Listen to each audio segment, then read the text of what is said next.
Um, I recall po nung November 24, sabi po ninyo, you wrote a letter to the different immigration units in Asia.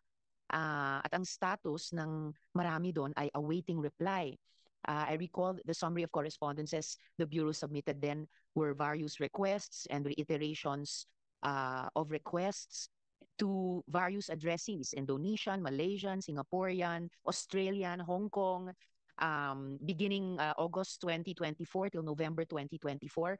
At least kalahati nito, anim, ay awaiting reply. So, 4 months na po. So, may reply na po ba sila sa inyo at sa atin? Yes, Chief Manahan. Madam Chair, good morning. With regard po sa sa issue of the results ng mga replies, as far as I can remember, Madam Chair, no official replies, written replies received by the Bureau of Immigration as of this date. Pero sa informal channel po, Madam Chair, they are may mga information po sila na sinabi na walang results or wala hong information with regard to the arrival or departure of the GUOs on those particular dates. But with regard to the written or official replies, the Bureau of Immigration haven't received any from those counterparts. So, okay lang po ba yun sa atin? I mean, basta na lang din na lang natin malalaman kung paano nakaalis si Guo Huaping et al. Madam Chair, last year, the Bureau of Immigration submitted a report to your honorable office, Madam Chair. And with regard to any progress or developments as manifested last November, we will we will check from the Office of the Commissioner if there's any report submitted from November to this date, Madam Chair. But of course, sir, bago po kayong lahat pumunta rito sa hearing, siguro naman in-update na po kayo ng office ni Commissioner. So, ibig pong sabihin, is this normal na susulat ang ating Bureau of Immigration sa mga counterparts nyo sa ibang mga bansa sa Asia? And aside from information through informal channels na wala silang resulta, na walang official and written reply at all, or ni walang informal information of something more substantive? Okay din po ba sa kanila yung ganon?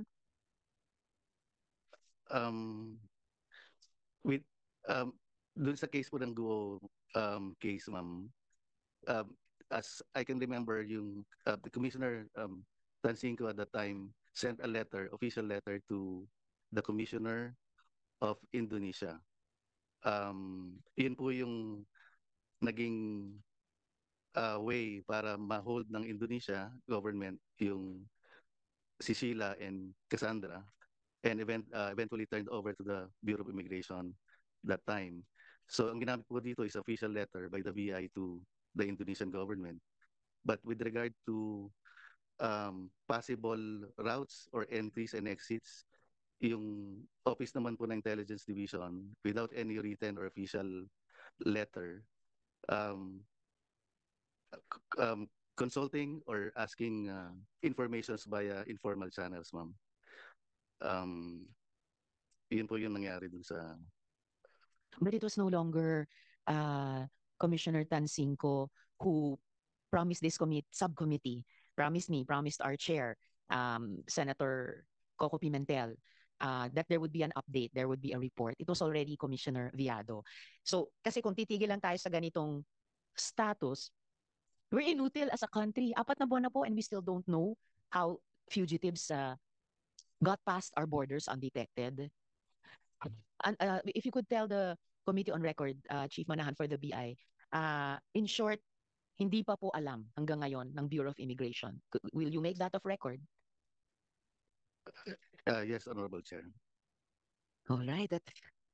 You can imagine the frustration that the whole committee and our chair, the Senate, would feel about this kind of a status na hindi pa natin ma-solve yung it shouldn't even be a mystery. It's a simple matter of fact na dapat by now nalalaman natin. Very regrettable po. Now, nung nakaraang taon, sinabi ng presidente na nung nakatakas si Guo Huaping, sinabi ng presidente na heads will roll. So, may update na po ba sa internal investigation naman sa BI sa mga opisyal nito na maaring sangkot o kasabwat sa pagtakas ni Guo Huaping. So kung may update, ilan po ang nakasuhan, ilan po ang may administrative sanctions? Ma'am, we will check if there's any from the office of the commissioner, if there's any. Chief, Manahan, you're the chief of the intelligence division. Do you know if there is an internal investigation or there's not? Meron po bang kinasuhan o wala? Meron po bang administratively sinasanction o wala? As far as I'm concerned, ma'am, wala pong alam kasi um, may ibang offices din po kasi ano, ang tawag doon na in charge, which is the Board of Discipline or BOD, Board of Discipline, who conducts also investigation when it comes to personal matters, Madam Chair. But I suppose, kahit Board of Discipline ang directly in charge, dapat alam din ng Intelligence Division. I can't imagine there's any other Intelligence Division of any other institution here na kung hindi man sila ang in charge directly sa isang internal investigation sa hanay nila. And in fairness to BI, I will ask similar questions of the other agencies.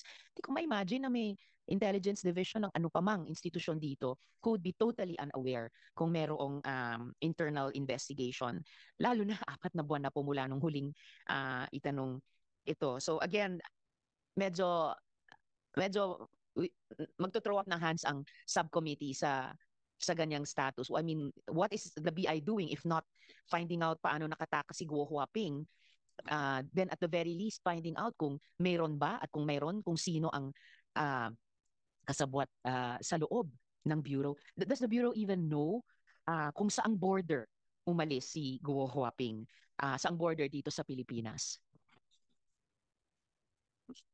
Ma'am, we will submit compliance report to your office, Madam Chair. But I'm sorry, but as of this time, we don't have any information kung saang ports or subports nakatakas sila Guo siblings, Madam Chair. So we don't know anything.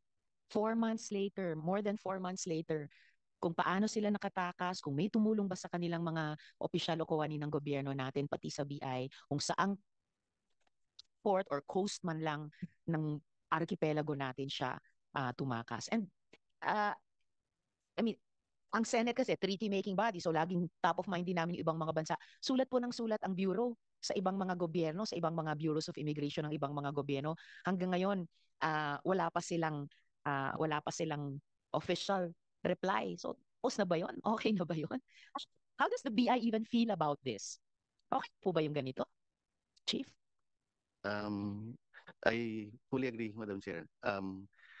We will submit any compliance report as soon as possible, Madam Chair, to your office. The soonest possible was last year, Director. Paulit-ulit po yung ganyan mga, we will submit. Haba po ng pasensya ng subcommittee na ito at ng mga miyembro at ng chair. Kung ako kayo, nakakainis yung ibang mga Bureau of Immigration na ibang mga bansa. Wala man lang maibigay na maayos na sagot. It is totally